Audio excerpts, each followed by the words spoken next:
Jalen Hurts threw 5 interceptions across 2 days of joint practice in Foxborough.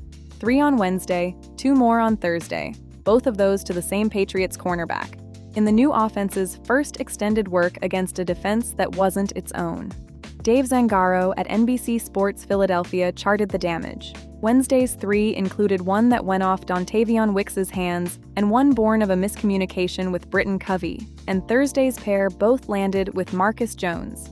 The week had opened in the same key at home, where Michael Carter II jumped an intermediate route for a middle-of-the-field interception Jeff McLean at the Philadelphia Inquirer called the play of the day on a Monday, when Vic Fangio's first unit held the upper hand for roughly 25 snaps.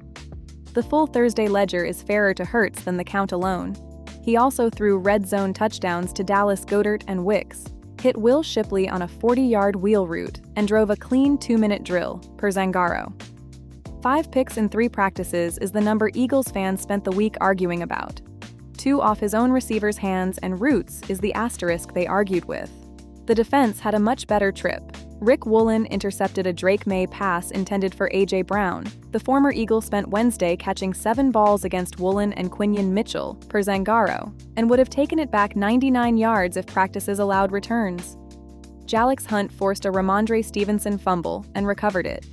The sessions ran hot enough that Lane Johnson grabbed a Patriots helmet after a hard hit on Saquon Barkley, with Nick Sirianni wading in to separate bodies. Per Zangaro, Barkley himself, for the record, looked fast and explosive running wide zone all week by the same account.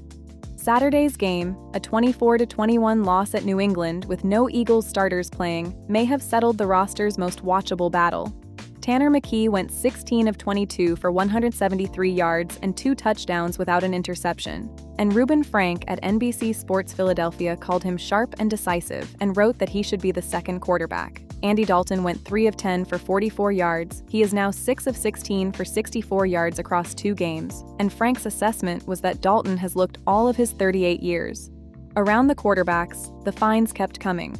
Running back Carson Steele piled up 117 scrimmage yards with 6 catches, including a 28-yard touchdown he finished by hurdling a defender. Ty Robinson followed last week's sack in Baltimore with 2 more +3 quarterback hits, playing himself from bubble to lock in Frank's reading, and Joshua Weru, the international pathway rusher from Kenya, with 3 weeks of American football behind him, added a sack of his own.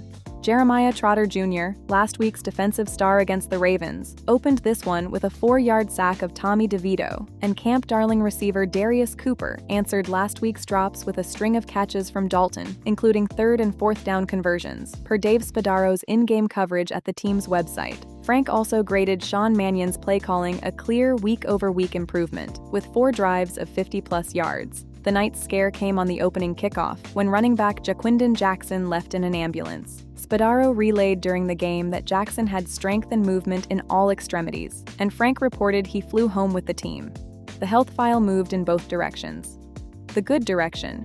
DeVonta Smith practiced Monday for the first time in 2 weeks, limited to individual work, per Josh Alper at NBC Sports Pro Football Talk, and stayed limited through both Foxborough sessions. Rookie receiver McKee Lemon went from catching off the jugs machine to limited joint practice participation, per Zangaro.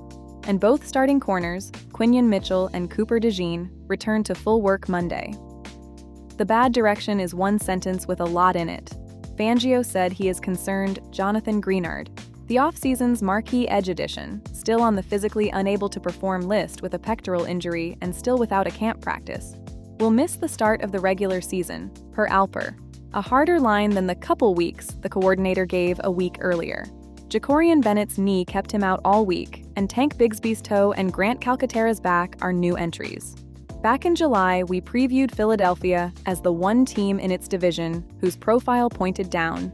An 8-4 record in 1-score games that history tends to claw back, a 15th-ranked offense elite only in the clutch situations that don't repeat, with Sean Mannion's under-center, motion-heavy rebuild as the counter-argument. We've been checking that preview against camp every week, and this was the first week the rebuild faced live opposition. It threw 5 interceptions and also produced its cleanest 2-minute work of the summer, all of it without the top 2 receivers, so the argument is genuinely open rather than settled in either direction. What to watch next? whether Greenard comes off the physically unable to perform list when rosters cut to 53 on Sunday, August 30th, and whether the quarterback 2 call goes McKee's way when it does. We'll check after cut day. Data via NFL Verse.